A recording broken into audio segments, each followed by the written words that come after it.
Today is Monday, April 29th, 2019. My name is Karen Neurohr. I'm with the Oral History Research Department at the Oklahoma State University Library. I'm here today with Dr. Katye Perry Bonner, and we are doing an oral history interview for the O State Stories Oral History Research Project. Thank you so much, Dr. Perry, for coming today for the interview. I'm really honored You're more than welcome to have this chance. Okay, so let's start by, tell me a little bit about your early life, your family, and where you grew up. Okay. I am the youngest of three children, born to Earl and Gladys Perry. She's Gladys Holloway Perry. She was born in Houston, Texas. My dad was born in West Point, Mississippi. I am, like I said, the youngest of three. I was born in Houston, Texas, which was my mom's really hometown. As it is now, my first formal education started in Ardmore actually as a first grader. They didn't have formal kindergarten there, and so one of the ladies that belonged to our church had a preschool, if you will. That didn't last long with me, but anyway, I enjoyed being with my mother, and so I was not forced to go back. But in second grade, my parents had moved the family back to Oklahoma City. And that's where I entered public school in Oklahoma City and finished high school there in 1964. And then from there went on to undergraduate in Dallas and so forth. What high school did you graduate from? I graduated from Douglas High School there in Oklahoma City. The irony of it is, excuse me, Oklahoma City was my dad's hometown, so every member in his family, children-wise, as well as my own, graduated from Douglas High School. Mm-hmm. Okay. So, what led to your decision to go to Bishop College? That's in Dallas. That was in Dallas. No, actually, it started out in Marshall, Texas. Oh, in Marshall. Okay. The irony of it is, my parents met in Marshall, and I've heard or had heard at the time about Bishop all my life. My dad was very artistic, and they put together a very impressive yearbook, or scrapbook, I should say, of their life at Bishop. My dad was a jock, and my mother was, excuse me, a cheerleader. So looking at the different shots of them in their scrapbook was rather a romantic adventure for me. So that was also my introduction to what college life could be like. However, as time passed, and I was introduced to different colleges across the United States, I decided at the last minute that I thought I'd like to go to Hampton in Virginia. But true to form, I waited too late to apply, so I had to go somewhere. So my parents' attitude was, well, you're not going to stay at home. So I decided that I would try Bishop. At that time, Bishop had moved from Marshall to Dallas, Texas, in South Oak Cliff. The land was gifted to the college because it was about to lose its accreditation in Marshall. It also happened that the president of the university was also a minister, was a friend of my dad's. So he was very eager to show me the campus and so forth. So I went there literally to kill a semester, but it didn't take weeks or anything like that long for me to realize, oh, I like this place. Mm-hmm. So I stayed until I graduated. Okay. Mm-hmm. So how would you characterize your academic and social experience at Bishop? It was wonderful. It really was. It was an immediate challenge, I might add. Having been in high school, I was used to being on the honor roll. Well, my first semester at Bishop proved to be much more of a challenge than I expected, and I missed it by like a tenth of a point. A miss is a miss. And I thought, well, forget this as hard as I tried. But anyway, I was not defeated, no. But as it turns out, through the contacts that I made with students in my class, also on a social basis, having sung in the choir, and then also having been inclined to join a sorority. Mm-hmm. The combination of that academic, and they were academically inclined, the people I'm in contact with, and my social life, it ended up being a wonderful experience. I have friends that were formed when my girlfriend from Oklahoma City and I got to Bishop in '64 to today. We've been friends, close friends for well over 50 years. Oh, that's nice. Mm-hmm. So did you start working after you graduated at Bishop? I did. I was offered a chance to teach in both Dallas as well as in Oklahoma City. I had two contracts, if you will. And some say, I have said myself, that why I asked my dad to help me make that decision is beyond me. You know, why didn't I stay in Dallas? But I remember asking him, what do you think I should do? He said, oh, you come home. Um, So without hesitation and being rather compliant, I did. And where did you start your teaching career? I started at Franklin Kaiser Elementary School as a second grade teacher. I loved it Mm-hmm. after the second semester. At first, it was so much of a challenge because I had done my student teaching in the second semester. So I was now fully prepared in terms of how to actually set up a curriculum, not organize a classroom in terms of its physical layout. I had my mom do that. Mhm. But in terms of how do you get kids started for real? But anyway, with my mother being an educator, in fact, she was a special education teacher, she and I would work together at the dining room table, getting our lesson plans together at night. And sometimes I'd find myself crying, and my mother was saying, be realistic, watch your expectations. So it gave me a balance, if you will, which made the remaining years that I was there to be much more pleasant. So she was at the same school as you? For Mm-mm. those, No, she no, was mm-mm. not. Okay. She was, I was on the north side, she was on the, let me see, at that time she was on the south side. Of Oklahoma But we City. were the same school system. Oh, Mhm. okay. Yeah. Mhm. Same thing with my sister. She was a counselor there And in the Oklahoma system. City. Mm-hmm. Mm-hmm. Sure did. Did she go to Bishop College too? No, she and my brother both finished in Langston. Okay. Okay, so then looks like you decided to go get your master's degree Yes. at Southeastern. Mm-hmm. So what led you to that decision? It was my curriculum consultant from the Oklahoma City Board of Education who would come out and observe me as I taught. She was extremely helpful and saw promise there that I didn't necessarily see. But she knew of this program that was government funded and started by, was it Carl Albert and Durant? He was from Southeastern Oklahoma, He was the one. McAllister. Mm-hmm. He was the one that started this Triple T program, Experienced Teachers Teaching Teachers. And she thought I'd be a very good candidate in that area, specializing in reading education. And so after the second year that I had, that I was in Oklahoma City, I was accepted into that program at Southeastern Oklahoma State in Durant, which was great. Not only did I learn a lot, but it expanded my social network along with my professional network from people who came from Texas along with Oklahoma who participated in that program. And so from there, I came out with a master's in reading ed and was able to get a job as a reading, they called us clinician or specialist in the Oklahoma City Public Schools, where I served in that capacity for 5 years. Did you move to Durant to work on your master's degree? I sure did. One of the best experiences in my life. Of African American descent, you were very familiar with the history of Southeastern's location. They called it Little Dixie. And so you were prepared to experience some resistance. But I can honestly say, sitting in this chair, I didn't. Some of the closest, diverse relationships were formed right there in Durant at Southeastern Oklahoma State. Were you a full-time student Yes. during that time period? Yes, I was. Mhm. Mm-hmm. I sure was.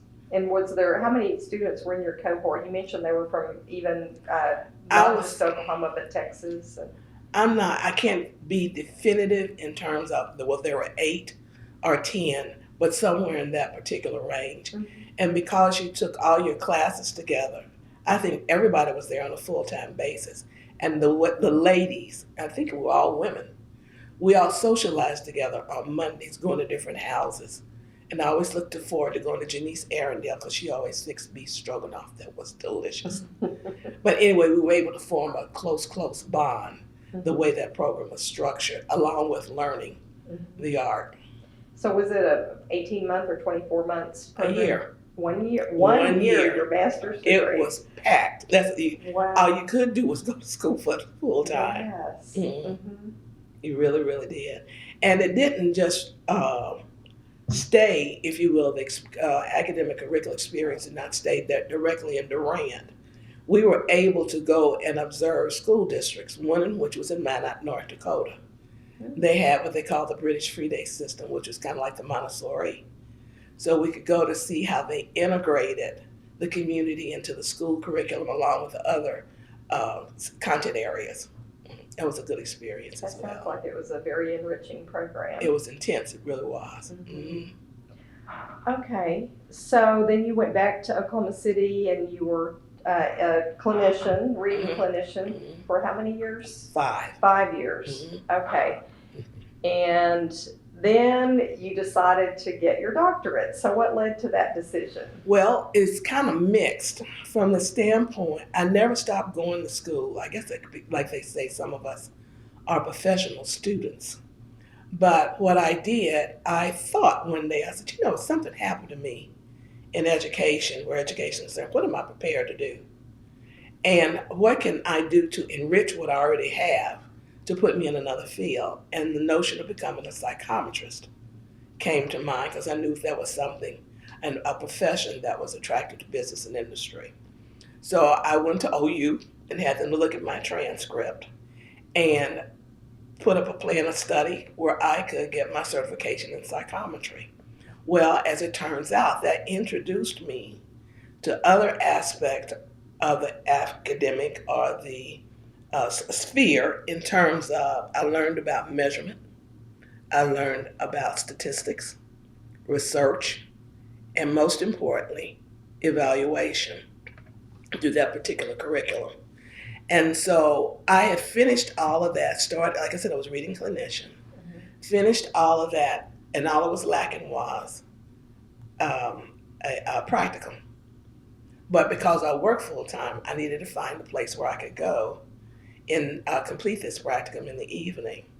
In the meantime, a position became available in the Office of Planning, Research, and Evaluation, they call PRE, still within the Oklahoma City Public Schools. And I was strongly and heavily recruited to switch from reading, from psychometry, into research and evaluation.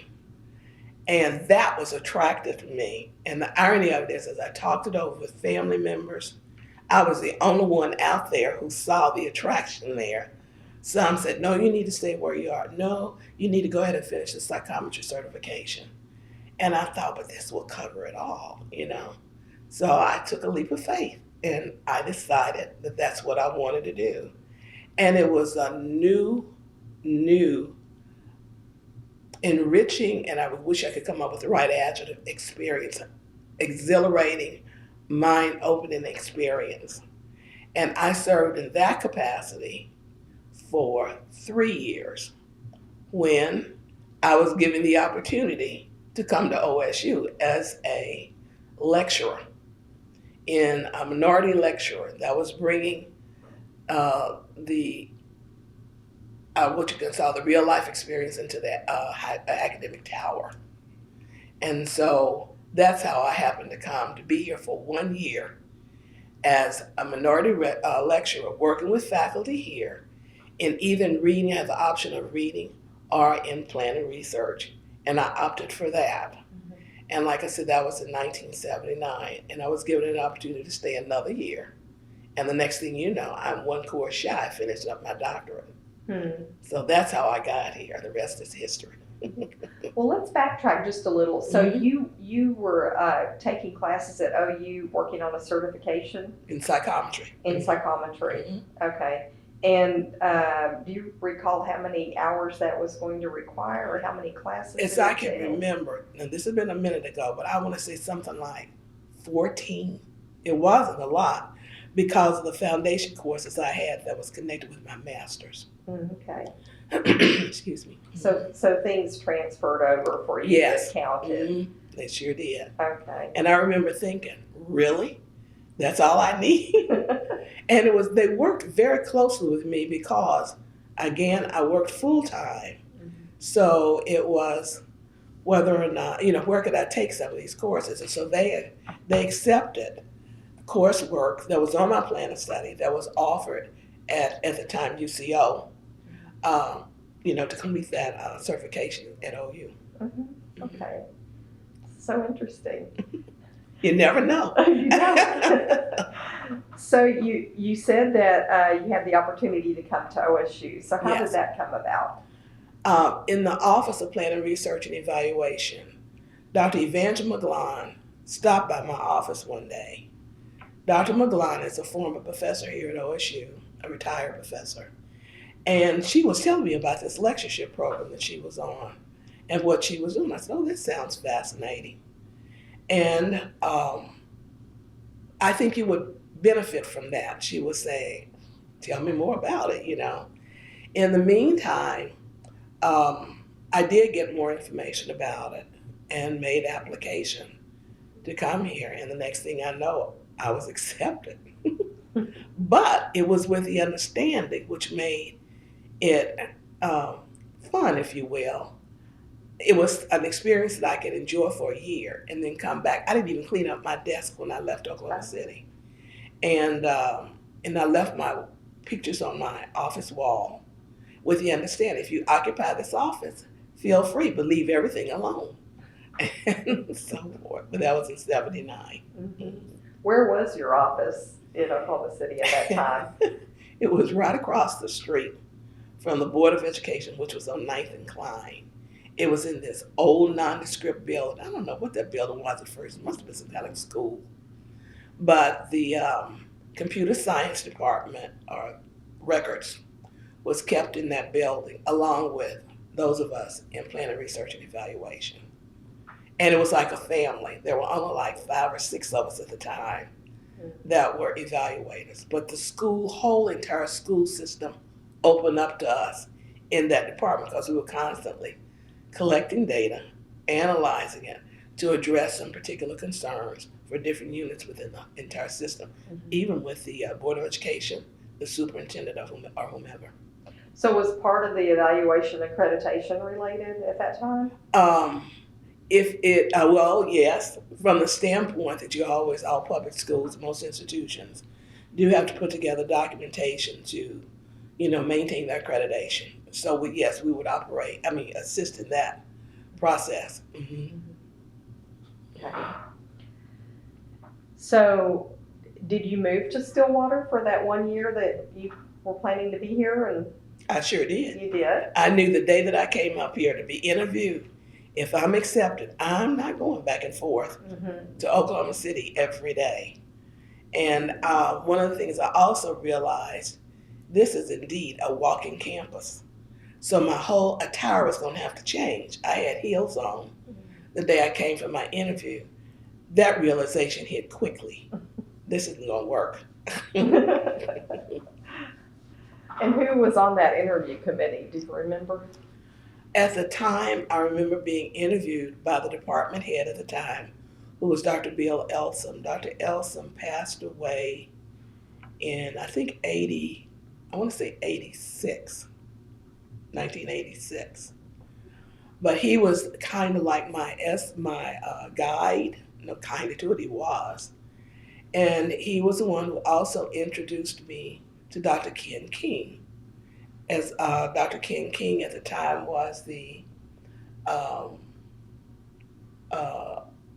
don't know if they call them assistant deans of the College of Education, along with Don Robinson, who was the dean of the College of Education. And I might add that Ken King later served on my doctoral committee. And Dr. Robinson, Dean Robinson, also helped me draft the letter on his stationery to help me in the collection of my data for my dissertation. That's wonderful. So I got a lot of support. I really did.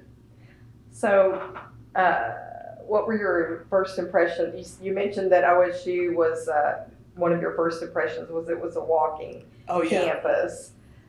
What about any other impressions that you had initially about OSU or the Stillwater community? Well, with the campus itself, you cannot ignore the beauty of it. It's well laid out.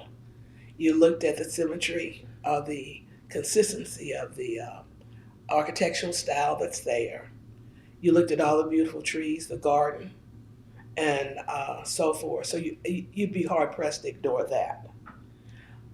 The other thing that impressed me a lot was backing up. I remember coming on this campus when I was in junior high in particular. I used to play violin in high school and junior high school. And in the spring, we'd come for spring contests. And so a lot of those contests were held right here on this campus. So I remember the student union. I don't remember paying that much attention to the campus at the time beyond that. But it was interesting coming back and looking at the campus. And I'll give you an experience that I had the first week that school started. I was walking in the student union building and I heard somebody holler, "Miss Perry," just real loud.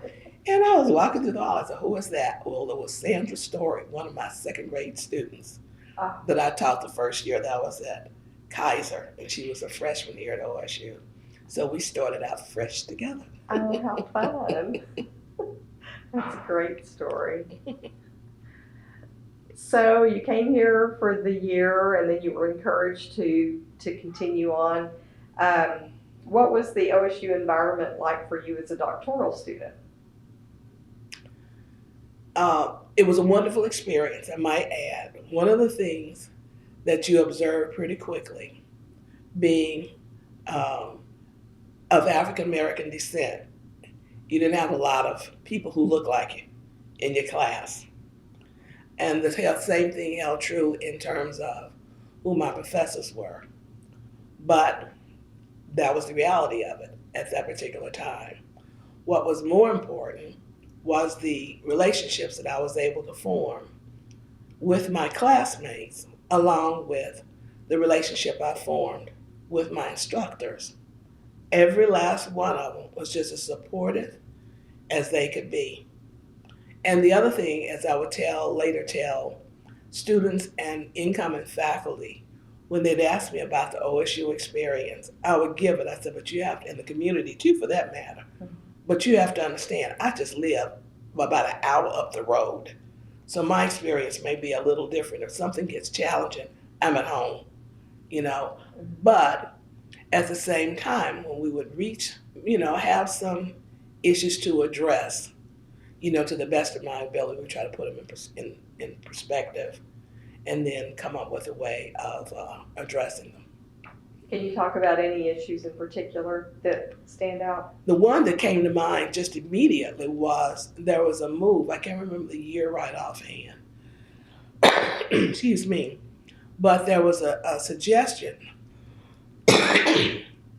excuse me, that they were thinking of either restructuring or closing the minority student diversity office. They didn't call it diversity at the time, but the multicultural student department and student union. Dr. Howard Shipp was the director of the department at the time.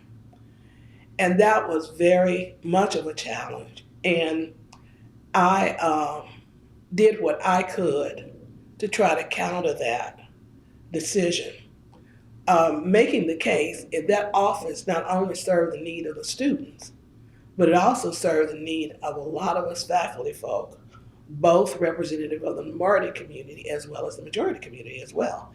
It was a comfortable place where we could all, quote, unquote, hang out and share a lot. The students became more familiar with who you were. You became more conscious of what activities or what initiatives they were trying to put forward to assist them in any kind of way you could. I was also very actively involved in the Black Faculty and Staff Association. And I think they continue that today at the end of the year and throughout the year. They work collaboratively with the African American Big 12 Afro student council and so forth. So I can remember that being a challenge, and there were others, but that's what comes to mind most immediately. And fortunately, we were successful in keeping it. It's still going strong. And where was that office located? Still in Student Union. In the Student Union? On the third floor. Mm-hmm. Mm-hmm. Mm-hmm. It has shifted some now. In fact, it even shifted during the course of the time that I was here. Mm-hmm. But yeah, I was still in Student Union. Mm-hmm. Mm-hmm. And you said that you were actively addressing the challenge that was going on about trying to close the office. Yes. So what kind of actions were people taking to try to prevent that from happening? Some were, you'd be interviewed, you go to a different, well, let me back up. They had different, what word do I want to use? Sessions where you could talk with administration about the issues at hand. And of course, you have representatives from the student paper who were there to interview to get follow-up questions. Mm-hmm. I can also remember, if my memory serves me correctly, demonstrating. And that caught the attention mm-hmm. of the statewide press and so forth to show the impetus. I had never done that before in my life. But it was something that was, to me, was very, very important. Not only to the heart of the students, but to this campus. Mm-hmm. Mm-hmm. I'm glad that you all were successful in keeping it open. Oh, and then I also had the opportunity to serve on what we call the multicultural action team. And that was looking at strategies to try to dispel racial animosity or racism here on campus. It started with a student who was president of the Black Student Government Association, who was walking home and she saw some fraternity boys blackfacing, serenading some of the girls in the sororities, which she took offense to and then brought it to our attention. It was like, what we can do to educate and reverse this pattern. Mm-hmm. And so that gained quite a bit of public attention. And from that, the Multicultural Action Team was formed. It consists of faculty, administration, as well as students and staff. And so we sought to draw policies to put in the student conduct documents on how to address racism. That was not embraced very quickly. Another initiative that we put forth as a part of that was to establish an office of a vice president. I think we went for associate, I can't remember distinctly, but it was a vice president level position on multicultural concerns. And I remember the request was made, but at a lower level, at a lower administrative level at the time. And I smile because I see today how those initiatives are not in vain, given that very position that we were promoting is now a full-fledged vice president, no assistant, no associate, vice president's positions for institutional diversity system-wide. And so it was incremental in its steps, but we were able to reach the goal of the whole thing. Mm-hmm. So were these things happening in the 1980s? Let me think. Yes. And the reason why I was saying that, because I finished my doctorate in 83, and I was a full-fledged faculty member in 83. Mm-hmm. So yes, I would say in the 80s through to where the position turned to a full-fledged vice president's position now. Okay. So you had over a decade of experience as an educator when you came to OSU. Mm-hmm. What was the tenure process like for you? Did you, as a female of color and an academic person, did you sense the bar was set any higher for you as you were moving through your tenure track? It was not easy. It was not easy. One of the things that, and I would stress this in particular to do faculty, and then faculty of color at the time. I don't know what the status is now. But well, first of all, it takes a while for you to fully understand the culture, that progressive tenure track culture. And you think, I got this having gone through those tracks going through your doctoral degree, but it's another ball game. But anyway, and I don't mean that lightly or frivolously. What happens is with the tenure track, a lot of emphasis is played on, of course, well, you have the three-pronged, you have teaching, outreach, as well as research. And so it didn't take long to realize where research fits into that place. And so if you come in without a very, very strong experiential track in terms of how to go about research, it takes a minute for you to get to where you to fully understand that process, if you will. So it's a creative process, just like when it comes to finishing your doctorate degree. So when typically you're going to spin off of where you spent your most time research-wise is what can I do with my dissertation?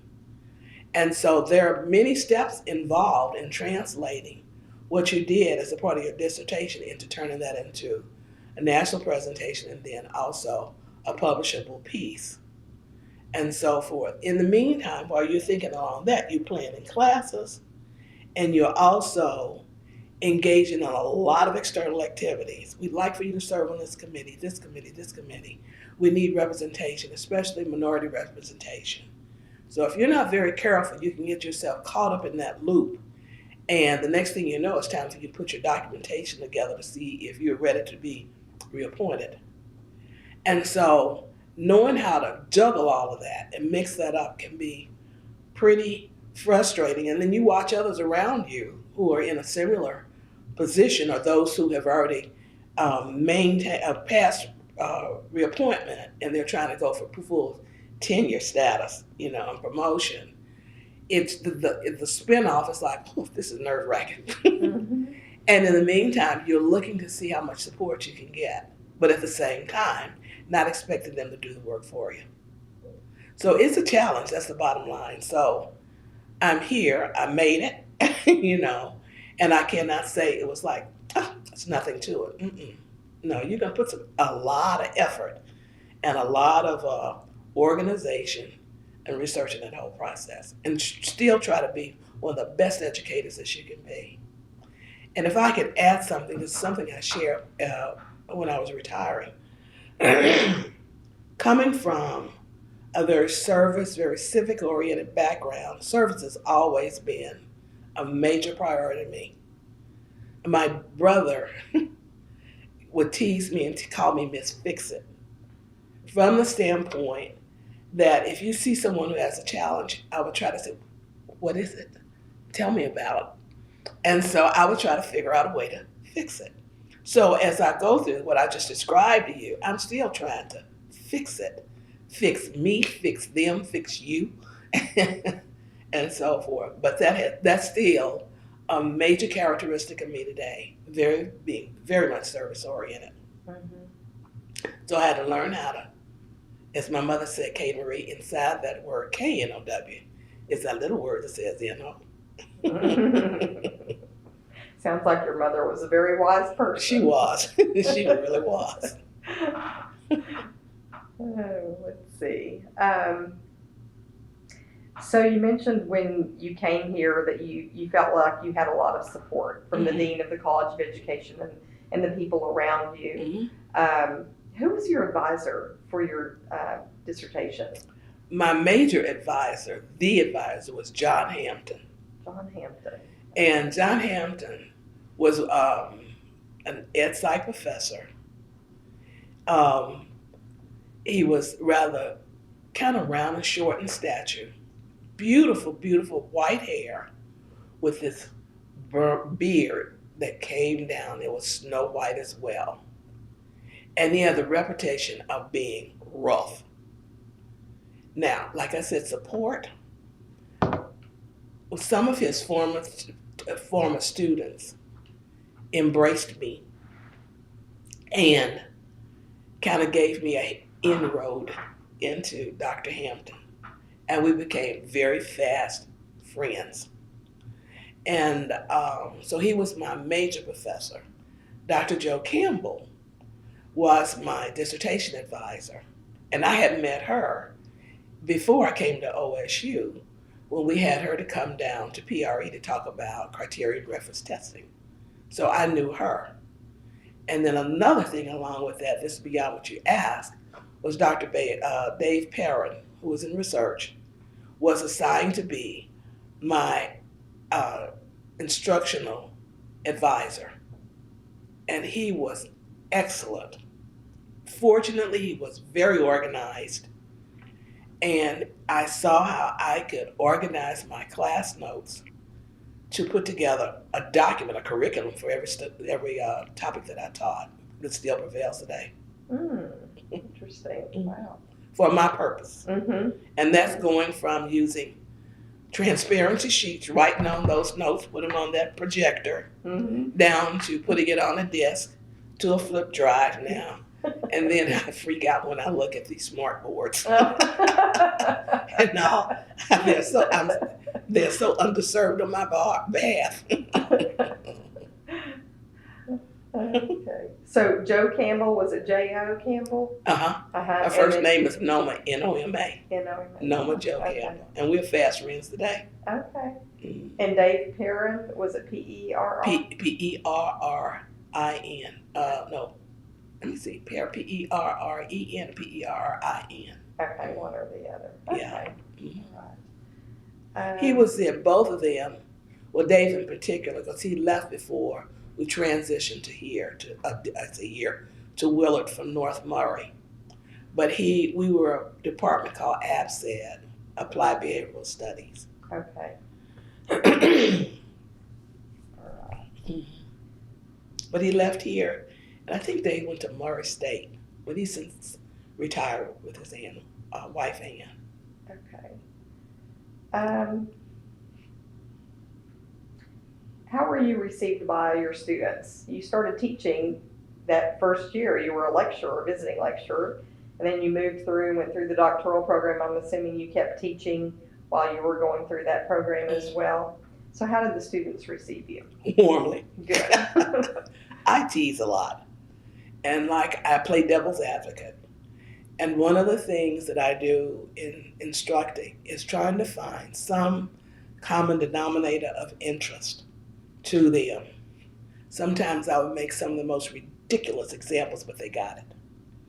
And I would kid a lot, but at the same time, they knew I was serious. When it came to testing, first of all, I might add, and I learned this from Dave too, is the first day of class, I typically go in fully, and when I say that typically, I go in fully prepared. They know day one, and you know that, what to expect for the remainder of the semester.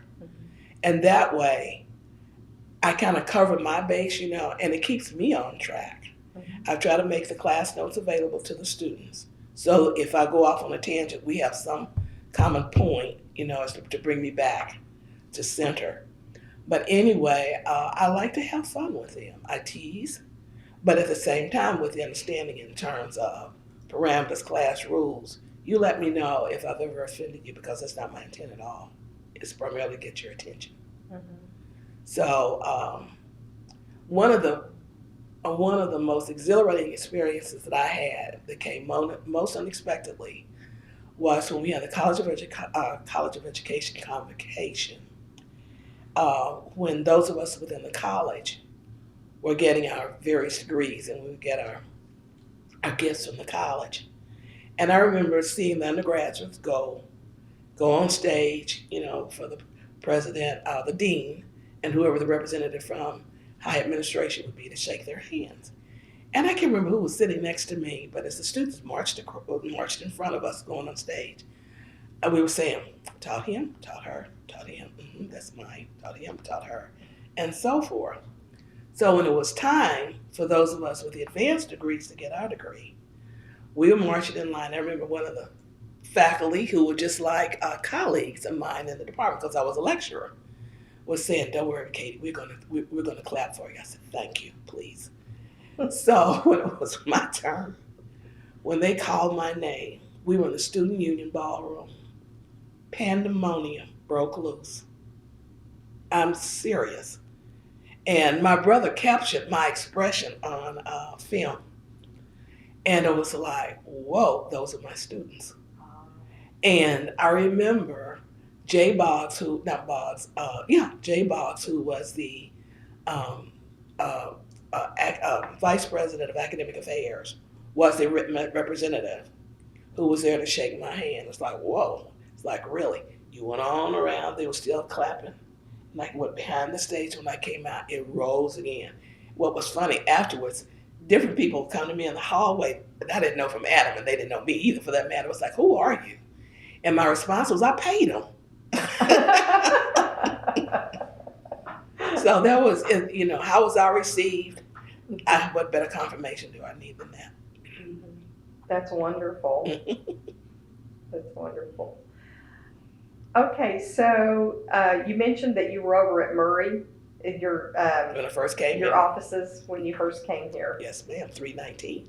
Okay. In fact, I had two of them, but I remember I left 319 to come to Willard. And was that North Murray? Yes. Okay. All right. Mm-hmm. And when did things reorganize to where that moved over to the College of Education? I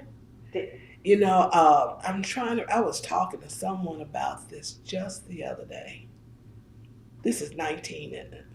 And I don't know if they said we moved over here in 1995. I can't remember, but there had been some talk for some while about reorganizing. At first, the college had 6 different departments. Wait, I'm gonna get these departments mixed up with colleges and the university. Mm-hmm. But there were about 6 different departments. In the education? Mm-hmm, College of Education. Oh. Mm-hmm. Mm-hmm. And some said it was too administratively top heavy, that resources went more to one college than the other. And I might also add there were our department of ABSED was the only department within the College of Ed that had the PhD degree. Oh. And so there was a desire for some of the other academic units to also be in a position to offer the PhD degree. And that also spurred, the interest, influenced the interest in reorganizing. Always money comes up. Well, we can save money. Well, naturally, you look at the research and see what money would save when we reorganize. And I don't mean that with tongue in cheek either. But anyway, it's when I look at Willard now, which was a functioning residence hall when I moved here. Okay. And having had my niece and some friends who resided there and served as a docent as people come up looking for their own rooms and didn't realize how much it had been gutted. Mm-hmm. It's fascinating. But anyway, it's interesting having watched the rearrangement of different entities within that building. At first, this is going to be this. Oh, this is great. Then later, oh, this is too noisy. Oh, we need to have this on this side. Oh, we need it. I give you another funny. I had been here long enough to be considered tenured enough to pick whatever room I wanted that was available. We knew we were going to be on the 4th floor and what rooms were available. Mm-hmm. Well, all of us naturally wanted a room in the office that overlooked Theta Pond, And so not thinking about where the desks were going to be. And so as it turns out, when they put in these big units, the only way you were going to see Theta Pond was when you opened that door, walked over to that door, whatever they call dormer, and stick your head out and look down. You're not going to look from your desk and see anything but wall. So that was funny, mm-hmm. And if someone was lucky enough where they could look out their office and not only see Theta Pond or a tree, mm-hmm. Perfect beauty. But no, that didn't happen in my room. Oh. But I loved it anyway. Oh, so I had read that it sounded like 1997 was a pivotal year. That's when the College of Education reorganized. Something like that. I could remember 95, 97, something like that. Okay. And then you became Excuse me. associate head at the School of Education Studies for 3 years. This is from your CV that you gave me. Mm-hmm. And then it looked like from 2000 until your retirement in 2014, you were either serving as an interim or associate head across many years there. Yeah. What is the difference in the title with interim head or associate head? Huge. Was it? Okay. From the standpoint, as associate or assistant, it started out as assistant, as the title would suggest. I was there to assist the head of the school. First, we were departments. We were all different departments. And when they reorganized, the combination of these entities was so diverse. The meaning that would underline the degree that would form a department kind of went out the window.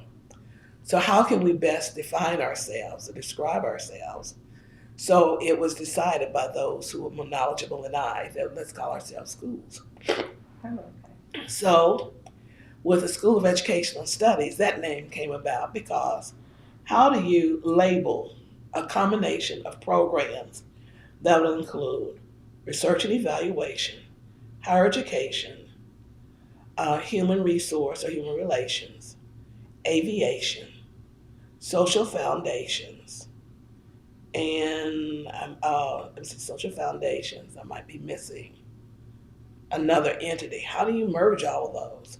So that's what we came up with. Well, we'll just call it all of us in the College of Education. They all embrace educational studies. They all embrace the idea of advancing those studies through research. And so thus the name came about. And as you're familiar now, it has since changed since I've been gone. And I think they call it Educational Foundations and Leadership. And aviation is in there, I know that much. Foundation, leadership, and I'm trying to get the research in there, but something to that effect. Okay. What were some... Oh, you asked me the difference in the titles.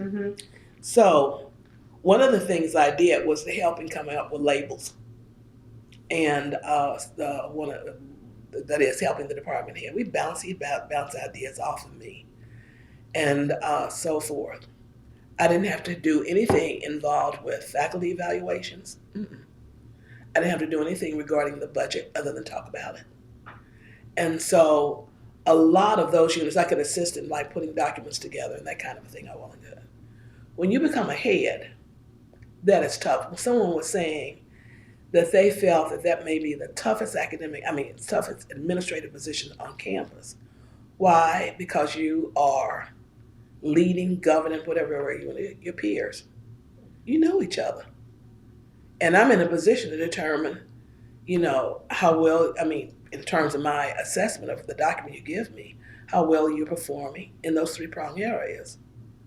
And ultimately, it results into my determining how much of a raise you're going to get. Who am I to tell you that? You know what I mean?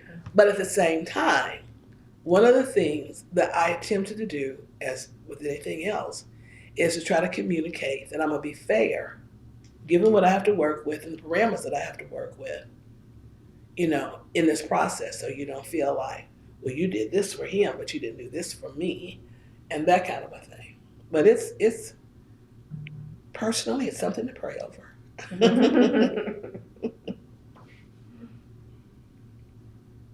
Okay. So there was a head that you were interim head or associate head, assistant head? I started out as assistant head, and then I was promoted. Okay. We all were to associate. Okay. And then what happened, there were two, now what were we saying? We were talking about, you started as assistant head and then... There were two persons who were serving as heads of the school that left the position, and I was asked to step in. And at first, it was truly, are you kidding? Me. But I was asked to do it. And given what experience I had serving with that head at the time, I'll try. And if it doesn't work, it doesn't work. And so I did that for a year. It's being in that position, I got a chance to see the inner workings also of what is involved as you look for heads of your school and so forth. So I got a chance to meet people that way. So the second thing happened the second time. There was a person who moved out of the position and been in that position. And I had the support of the faculty. I was asked, would you be willing to move in and serve as interim? Mm-hmm. I wasn't that excited about that then, because when you become department head or head of the school, what have you, you are on call almost like 24/7. Your calendar is not necessarily yours. Mm-hmm. So I really have deep respect for women and men who have the responsibilities of families, who have to work within those parameters. But the answer came back, yes, I'll do it another year. Mm-hmm. And I did. Mm-hmm. What were some key milestones or significant achievements for the department? For the department itself, Mm-hmm. while I was there, Yes. oh man, I'll start with my own. We were finally successful in creating a Center for Education, Research, and Evaluation. And it was a center there to promote, well, first of all, to lend tutorial assistance to students in some of those REMS areas, research, evaluation, measurement, statistics. Most often, the students who took advantage of that were looking at it as a stat lab. We were also there to help faculty to the extent possible. And the only thing about it, as you might suspect, we had to search for funding to maintain it so we could cover costs for students, graduate students, work studies, Mm-hmm. Monies for them. Another milestone was backtracking even before then. We were successful in my department again in getting a NASA contract for 2 academic scholars, 2 of our students. They worked with us, and when Oklahoma State had that NASA project, Teacher in Space, in developing an evaluation model that aerospace specialists, education specialists could use to collect data to show impact that they've had on systems where they would make presentations. Another milestone would be the advancement of the aviation program, in that they were constantly being certified, got new planes. Dr. Bob Davis and I worked real hard with Dr. Weaver and so forth in upgrading the planes, for our students to be able to fly. Another one would be the number of programs that were receiving recognition or accreditation in their respective areas. I'm afraid to start calling because I know I'll screw up the titles and the like, but I was impressed and very supportive and complimentary of things that were taking place in that area. You see faculty recognized, so the extent to which the school itself could be supportive of people as they made those advances was great. But those are the ones just come to mind right off, Mm-hmm. just right. I'm sure there are many more. Mm-hmm. Did you feel like you had good support from the administration during those times? Except for 1 year. Yes, I did. But except for 1 year. And I would say the 1 year that I would not consider a flattering year was, I would say, a class of maybe philosophies, if you will. But, we all have our own. Can you share any insights about some of the deans that you served under? Well, let me think who they are. All but, like I said, for one, Mm-hmm. it was very supportive, very open. I mean, you could just almost just walk in their office, you know what I mean, Mm-hmm. and sit down and talk. And it didn't feel like there were any hidden agendas or anything like that. If they told you no, you didn't walk away crying, Mm-hmm. So on par, I can say it was great, except for the blip that I don't, that's history now. Okay. One of the things that I came across when I was doing some research was from the Centennial book, and it's a photograph of you. And it's related to telecommunications in the 1980s. Yes. Mm-hmm. So describe this experience in October 1985. According to the photo caption, it was a national teleconference in which Secretary of Education Dr. Terrence Bell participated from Salt Lake City. Yes. We were interested, let me see, what was that?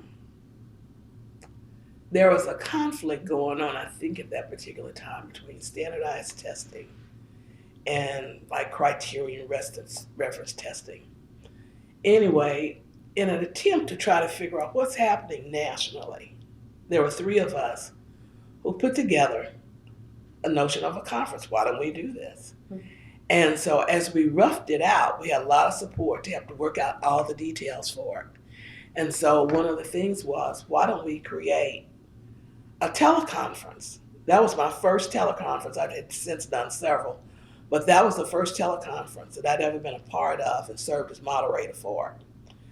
Terrence Bell had a previous obligation and couldn't come to Stillwater's campus, but through our wonderful technology that we have right here on this campus and what was available in Salt Lake City, we were able to live stream him into this conference. And then in the studio was a panel. One represented PTA, another one superintendent of schools from Tulsa, and all of a sudden it got a blank. It was about four or five panelists there. Mm-hmm. But then we had a studio audience. And so he was so gracious as we were planning this day. And I remember how supportive his wife was. All the entities that needed to bring that about just fell right in place, getting permission for him to agree to do this. And another thing that was so wonderful and relaxed on my part, because I was about to come out of my skin, was how he put you at ease. And I remembered during the Q&A session, we had a call in from, I can't remember, some small town in Oklahoma, I never heard of it. He immediately related to it and shared with that caller, one of the pieces that was of interest to him, mm-hmm. besides eloquently answering her question and so forth. So it ended up being a wonderful experience that was very well received. The next day following that conference, we had an on-campus conference, and we had representatives from Florida and other places across the state to participate. Oh, yes, there was one from Colorado. I had met her as a follow-up to I can't remember what conference I attended. But you could not ask for a better corporation, you know what I mean? Mm-hmm.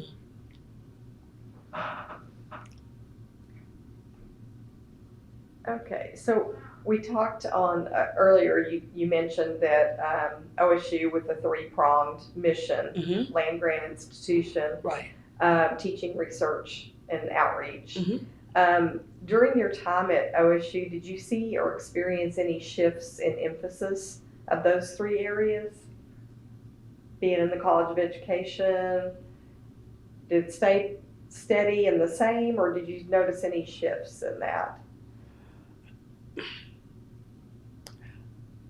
Only shift that I saw, and let me process this as I can recall right offhand, would be how to integrate those three areas.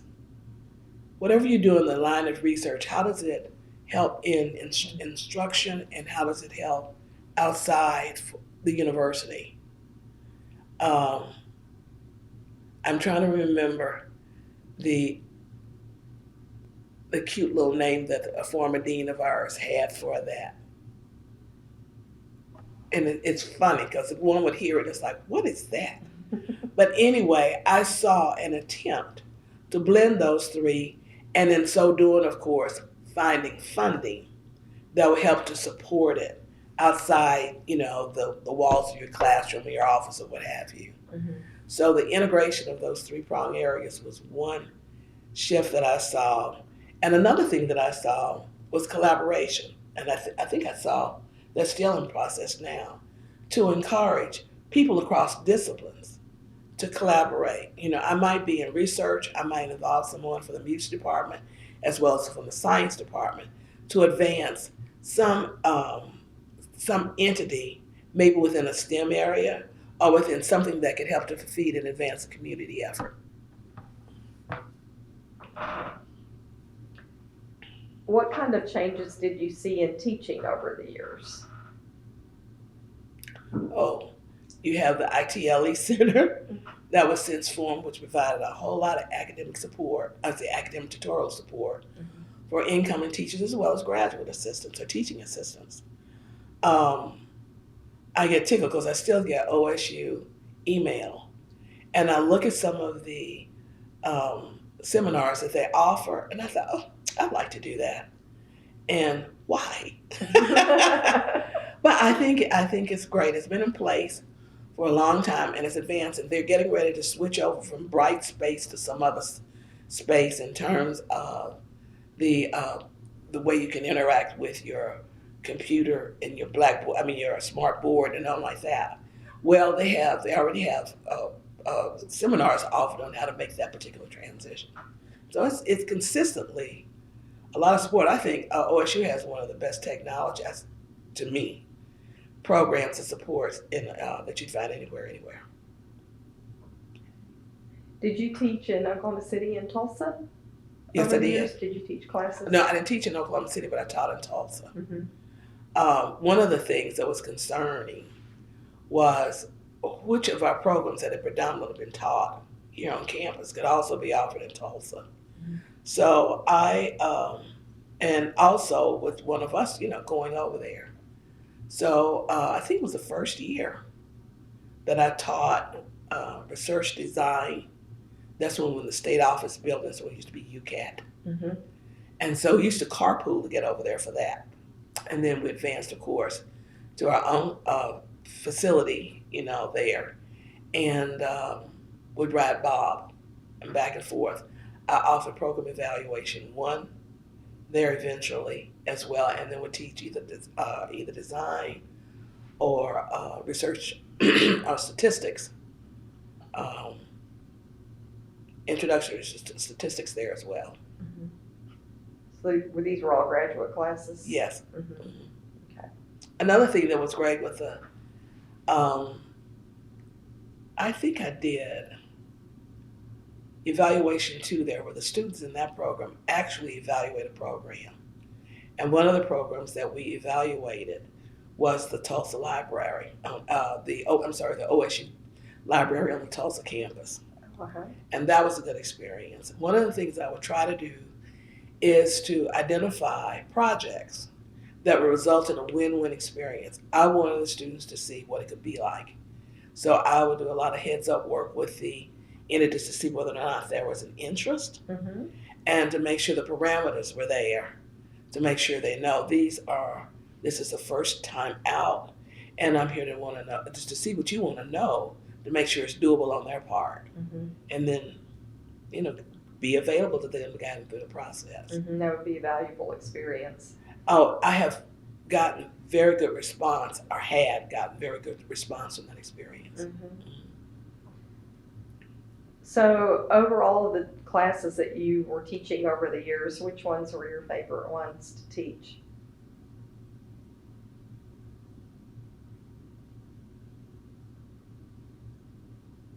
All of them.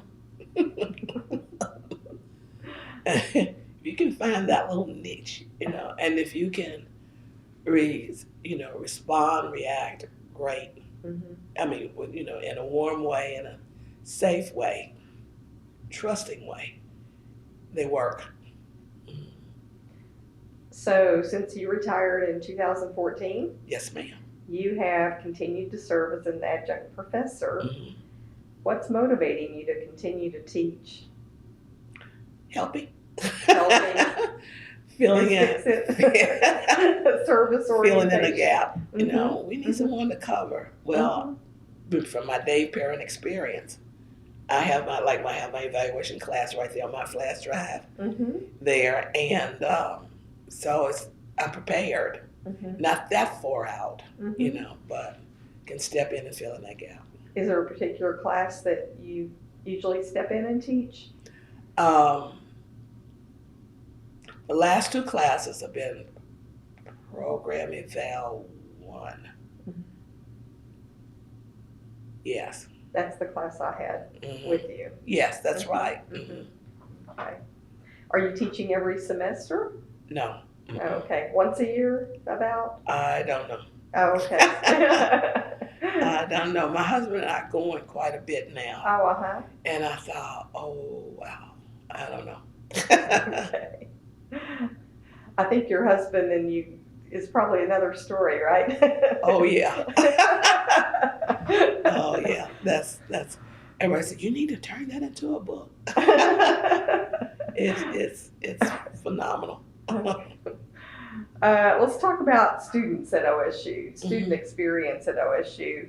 How do you think the campus climate has changed or not for students of color at Oklahoma State University over the years? The first thing that comes in mind is you've always had the multicultural student department as a source of support, directed support for students, just like you would have the international student department supporting those who are coming in from other countries, as an example. But one of the things that I am so impressed with is not only the continuation of those departments, but I look at that whole institutional diversity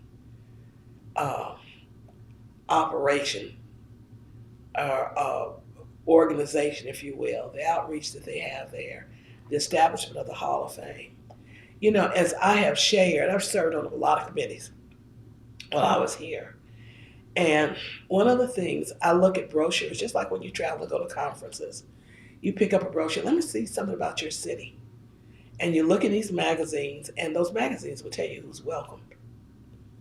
And you look on posters and pictures and so forth to see who is actually welcomed here.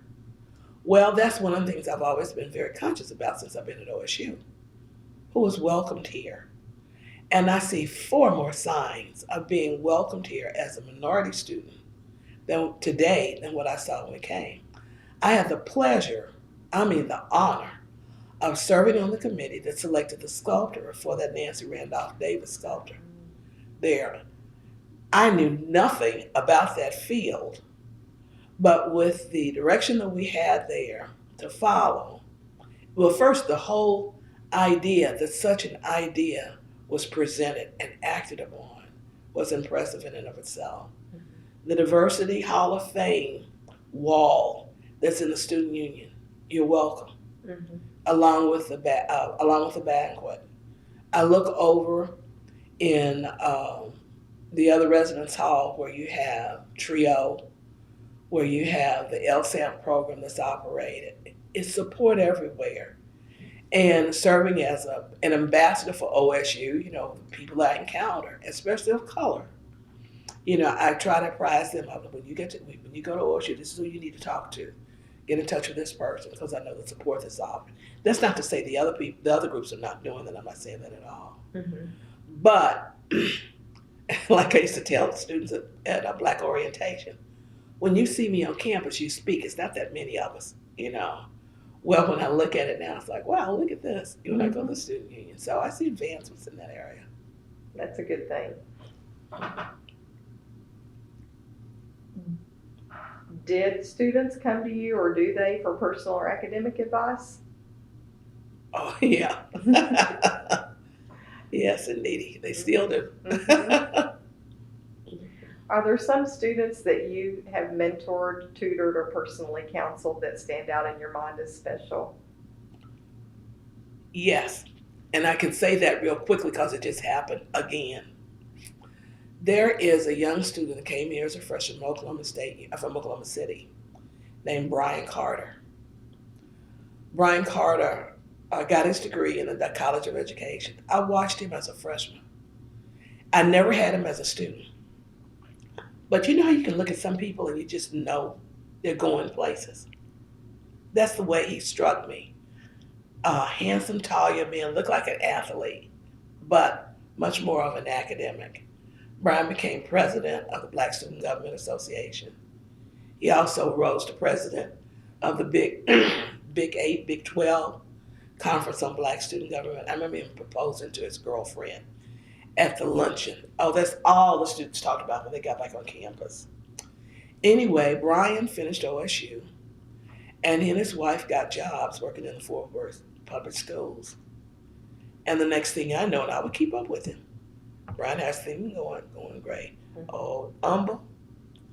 And so, knowing he's doing very well, I had the opportunity to go to my alma mater's alumni reunion in Dallas in 1998.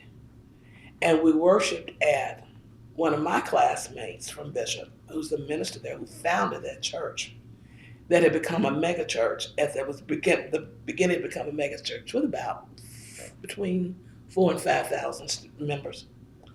And it was interesting. He had just gotten out of the hospital, and this service that we attended was well attended. And he spotted me in that audience. And the reason why I say this like this is nothing but divine intervention. And when he stepped up on the stage, he looked down at the audience, he said, Katye Perry, like that. And I thought, boy, Anyway, the opportunity came for the congregation to come around and meet the visitors. Well, it was a group of us who were worshiping at that church, who were there for the reunion. And Brian and Stephanie were there. And we said, hey, I hadn't seen him for a while. I said, do you go here? He said, yeah. And I said, meet me after church in the front. He said, yeah, so he did. So I asked him, I said, Brian, I said, have you met Pastor Bailey, right? He said, mm-mm. I said, are you kidding? I said, come on, stick with me. So we went on, embraced Bailey warmly. And Bailey, like I said, had just gotten out of the hospital, very ill.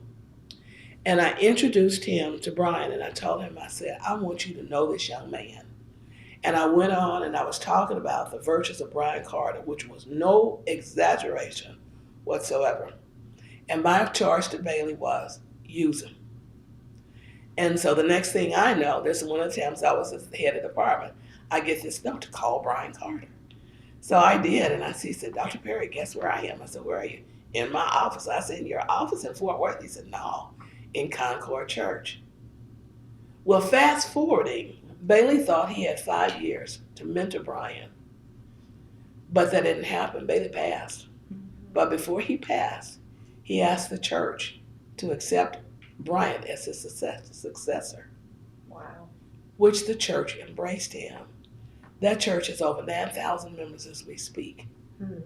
I was there about a month ago to celebrate their 15th anniversary as pastor and first lady of that church. The congregation loves them.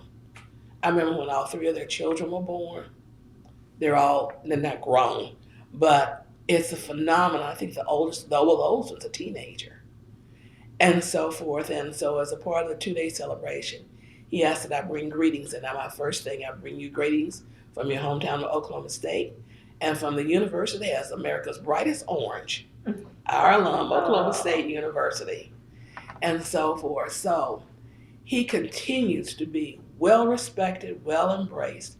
He calls me his mentor, even though he never took a class from me. Mm-hmm. But he is one that I could truly say, God was in that mix. He's where he wants him to be. Because if Bailey had not stepped up on that stage and called my name out, Brian would not have known I was there. Mm-hmm.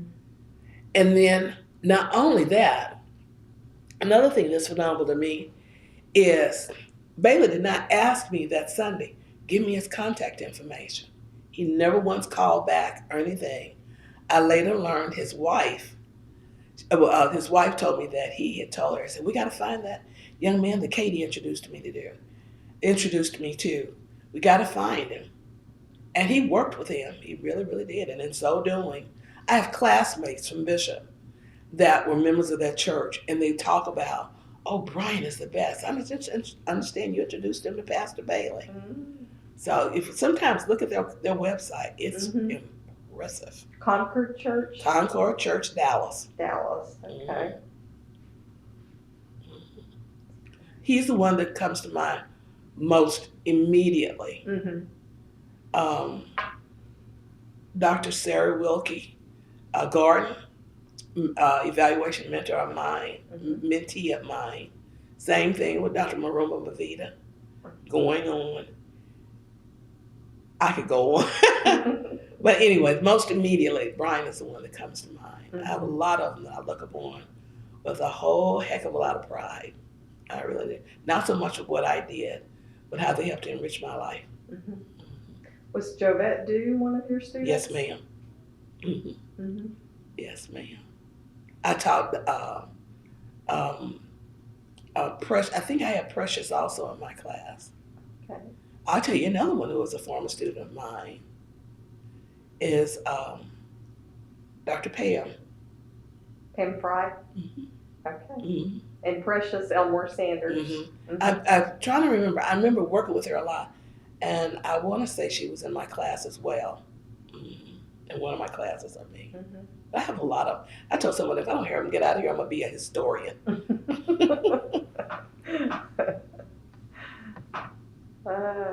I still have several questions. How are we doing for time for you? Oh, we're doing fine. I Okay. have about 30 more minutes. Okay, I think we can wrap up by then. Okay. Okay, wanted to touch base on that though. Okay.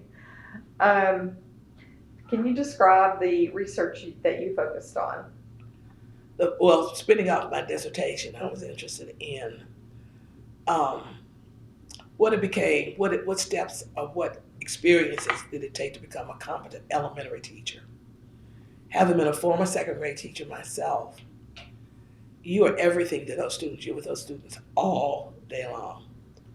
And with the move for developing competencies across different professions, disciplines, the emphasis focused on secondary teachers, how to become a competent business ed teacher, a PE teacher.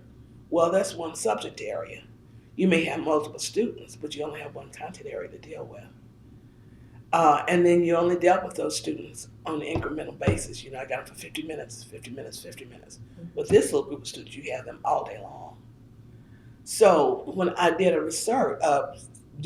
review to try to see whether or not there was any kind of evidence or that they had come up with strategies for becoming a competent elementary teacher, very limited, I'm gonna say no.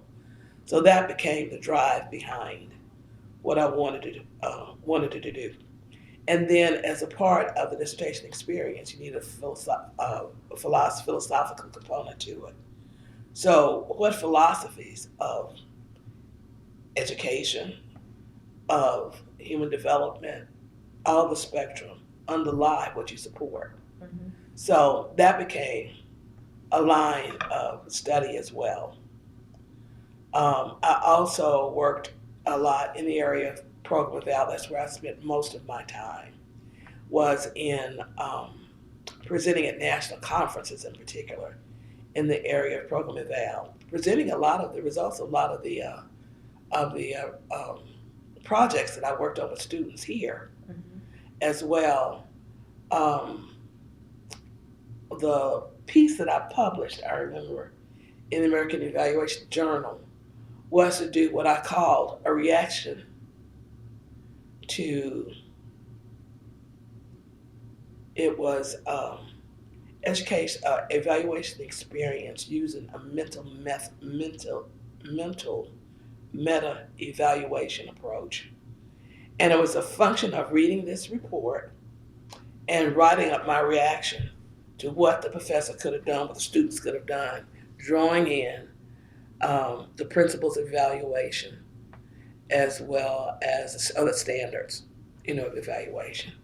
And I was surprised because it seemed kind of whimsical on my part, but I was surprised to get the response that I did, from that. It made it to a textbook. I mean, there's a reference to it then. What professional organizations were you actively involved in? I was involved in the American Evaluation Association. Mhm. I had the opportunity of being elected to serve on the national board. I was also with, for a while, the American Education Research Association. Isn't that funny? What else was I involved in?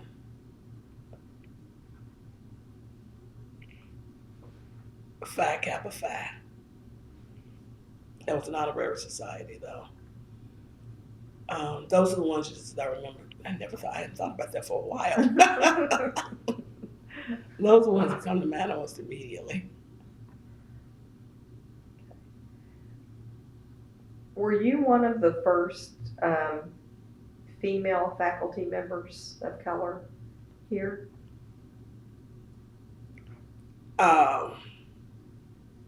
Let me go back and remember. Dr. Evangeline Lagan preceded me. Evangela. Evangie. She is retired. She's in Oklahoma City. And what was her last name? Mcglon, McGlon. Well, I'm glad I asked you to spell that. Oh, no, that's fine. It's interesting that she and my mother were educators together in Oklahoma City Public Schools. Oh, okay. And then there was Dr. Patricia Bell in sociology, you know that. Mm-hmm. And I'm trying to think of what other female faculty of color. They had lecturers.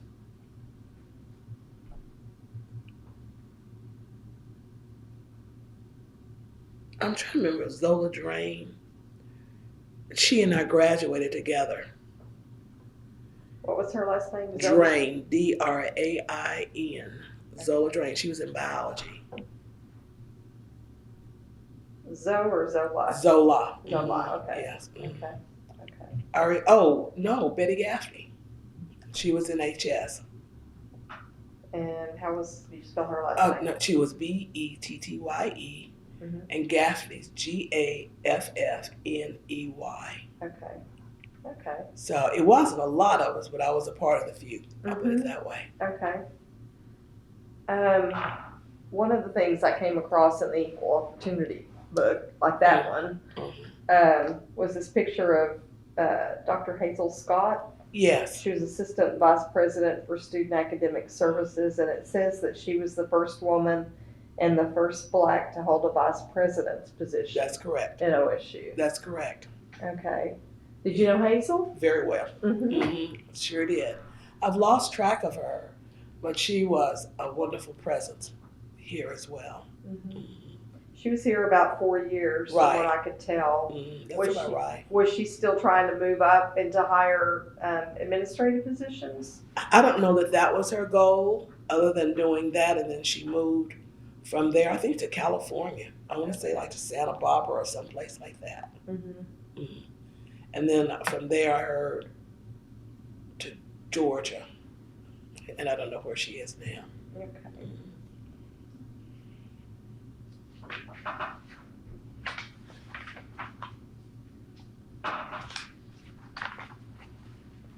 What were the campus efforts to increase minority hiring like? We're kind of moving into equal opportunity here, No I think, now too. One of the initiatives that they had that I thought was very effective is that Dr. Sidney McPhee, who is currently the president of Middle Tennessee State University as we speak, used to be president of Black faculty and staff right here at OSU. Excuse me. And he met with, I don't know if it was affirmative action or what entity, was encouraged them to plan a time or schedule a time for any of your African American recruits to meet with the Black faculty and staff organization. So if they had any questions that they figured we could better answer or help in answering, that they could do that. So we were very much instrumentally involved in interviewing and helping to hire a lot of faculty of color. At one point, they were saying that's the largest we've had to come on, at this particular time. Mm-hmm. And I think other groups, like the Native American groups, I think they followed through and did some of the same thing. But I thought that was an effective initiative versus just having them meet one-on-one with one faculty. They could meet with us as a group. Mm-hmm. And if at all possible, we would try to have lunch or some kind of social connect with them as well. Mm-hmm.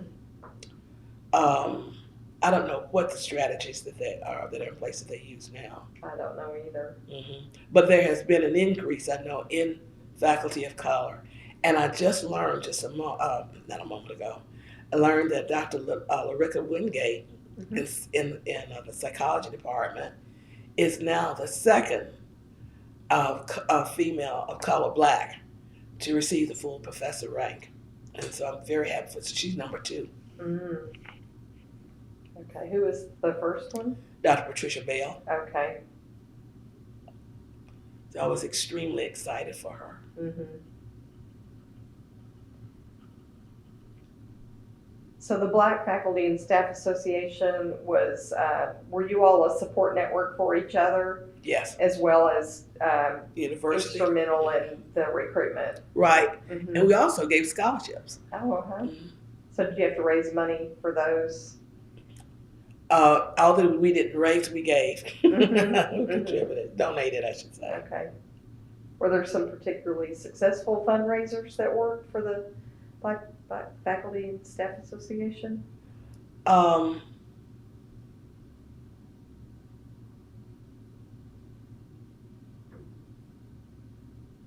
Seems like we had a garage sale.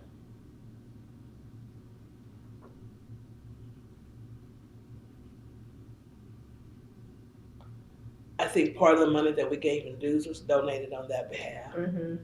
Oh, I know what it was. What am I thinking? And then we would have automatic deductions from our, Yes. Mm-hmm. for scholarships. I did it Mhm. for a long time. Mm-hmm. Okay. Did you help support the formation of the Black Alumni Society? No, I didn't. Not in an organized way. Mm-hmm. When the Black Alumni Association would meet on campus, I was there as a support entity, but I didn't hold an office or a particular position. Mm-hmm. I hosted some of the attendees in my home, Mm-hmm. but I was not a part of the structure. Okay. Dr. Bell was, I remember that. Okay.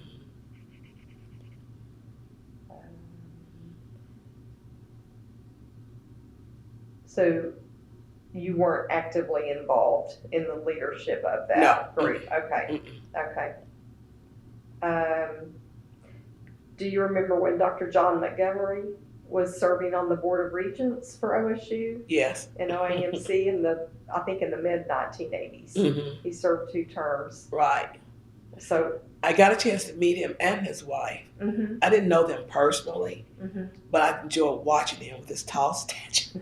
And he had a presence about him, that demanded one's, and I say demanded, that just pulls one attention toward him. Mm-hmm. And I remember his wife being quite pleasant as well. I had a friend who knew him very well. And so I learned a lot about him through her, but I didn't know him personally, but I knew him, if you understand. Mm-hmm. I'm losing my voice, excuse me. If you take a drink, feel free. We lived at Poto for over Oh, 21 you did? years. Oh, yes, wow. and my husband was managing a ranch, so he took cattle to Dr. John. Everybody called him Dr. John Really? at Poto, yeah. I could see that. So I went over there to their home, to his clinic a few Mhm. times, and he had a beautiful memorial service at Carl Albert State College. Oh, I down there when bet he that passed. was nice. So, yeah, it was very nice in the auditorium there. Oh, Mm-hmm. wonderful. Mm-hmm. I've never been to Poto. Okay, now we're moving into my last little group of questions here. And I wanted to ask you about university changes. So they announced just last semester that the university is considering merging the College of Education with the College of Human Sciences. Do you have any thoughts on that? It's just being partial. I like the notion of them having their separate identities. I think they serve the public in different entities, not to say one's better than the other, Mm-hmm. but you know, it's more from, let's just say, a bias in terms of that it has nothing to do with staffing, personalities, and it's almost like an institutional identity that where the College of Education is concerned, who it serves compared. I know that there's crossover, don't get me wrong. Mm-hmm. But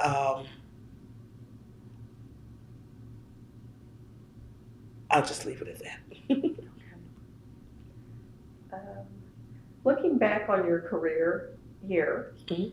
what have been some of the personal highlights for you?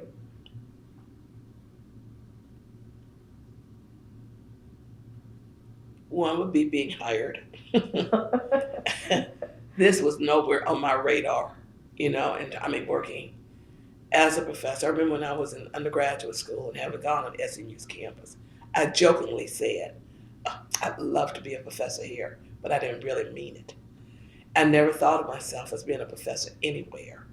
So having been hired here and having been here as long as I have and with the support that I've had, it is a highlight in and of itself. Another highlight, I would say, was when I was selected as the Regents Teacher of the Year. And I say the teacher that they distinguished. I received the Regents Distinguished Teaching Award. That was extremely flattering and encouraging, and a surprise as well. What year was that? Oh my, it would have been the late 80s, early 90s. Okay. And then finally, when we had our retirement reception, I had a lot of people to come to support. And like I mentioned to you earlier in our conversation, I was starting with my sister. The sum total of my life was present in some capacity in that room, personally, professionally, and ended up with.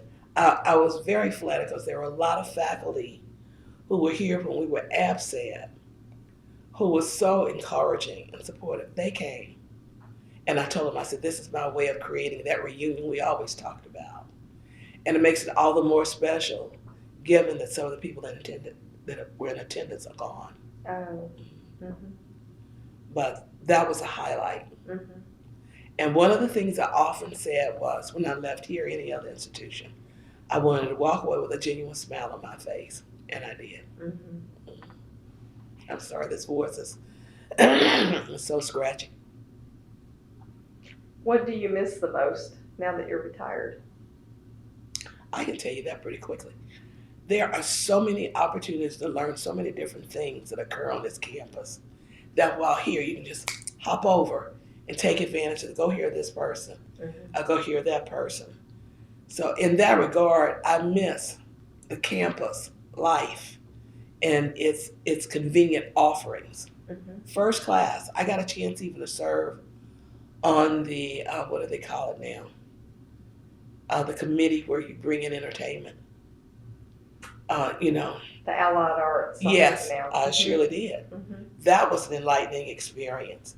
And you also not only found out about the eccentricities of these artists and their needs, but you also understood why it was necessary, in many cases, why it was necessary. Mm-hmm. I met a lot of people under that circumstance that I otherwise never would have come in contact with. But that is one of the pieces that I miss. I see announcements online where they're having this presentation on, a lecture on, a seminar on. It's like, I'd love to sit in on that. But I'm not in Stillwater, so you have to really plan for that. And all the more if it's not only offered during the day, but even more so if it's offered at night. Mm-hmm. I don't know if I'm going to make that drive at night, but sometimes I do. Was it a hard decision to decide to leave Stillwater and retire in Oklahoma City? Mm-mm. I knew that was going to happen all along. Mm-hmm. And even when to retire, I remember my brother telling me, a long time ago, oh, you'll know. And I knew minimally a year in advance and told my faculty as much years. And people say, oh, don't let them know because next thing you know, they're going to come after your office and they're going to administer this, that, and the other. At that point, I didn't care. Oh. All I knew was I knew. Mm-hmm. So as I told my faculty, I said, look, I'll be your best program coordinator. I'll keep notes and I'll get them out there so you can have this documentation of what we've done, at least this year, Mm-hmm. and so forth. And the biggest challenge was, well, I knew I was going back to Oklahoma City. Where was I going to live? And that was a challenge because, unfortunately, our home place was vandalized and burned. Mm-hmm. And I had visions of redoing that. But I'm glad I don't have that as a responsibility. Mm-hmm. So I looked at these brand new apartments that were going up midtown, and they kept delaying and pushing back the date of completion. It's like, I have to get out of here. And so divine intervention. One of the young ladies that grew up in our church is now a realtor. And she worked with me and we found the home that I'm in now. And I'm very comfortable with it. Nothing grandiose. Mm-hmm. Even though when I got it, it was going to be one, now there are two. Oh. It sounds like your faith has been very important to you. Oh, by all means. Mm-hmm. By all means. I wouldn't be sitting here without it, I don't think. And your father was a minister? As was my grandfather. And your grandfather. Mm-hmm. They pastored the church that I was baptized in, if you will. Collectively, I'll look like almost 100 years.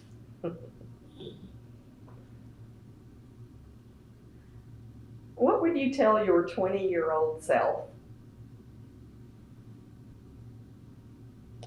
Let's see, when I was 20, I was still in college. Trying to find my way. I would have been a junior going into my junior year in college. I think at this particular point, I would just say, do your best. You know, it's interesting. We talk about going back, or if I could go back and blah, blah, blah. Oh, no. As I often say, I know too much. Mm-hmm. You know, back then I was good and ignorant. And I don't want to be ignorant back there again. Just do your best. What advice would you give to current students? Never lose focus of why you're here. Don't just keep your head in a book. There's more to life than that. But learn to get a balance. But at the same time, keep your eye, as they say, on the prize. Mm-hmm. The degree is out there. Mm-hmm. When you think about your professional career legacy, how do you hope people will remember you?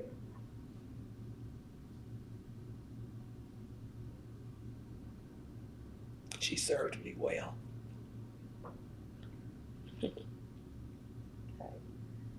Is there anything that I haven't asked that you would like to share? Right offhand, you covered a lot of bases. I can't think of anything right off. Okay. All right. Well, thank you so much for participating in this interview today. I'm so glad to have this for our collection, for our researchers. You know, we encourage students to use the interviews, Mm-hmm. and so I'm just so glad to have your voice in here with the other people who did interview. My pleasure.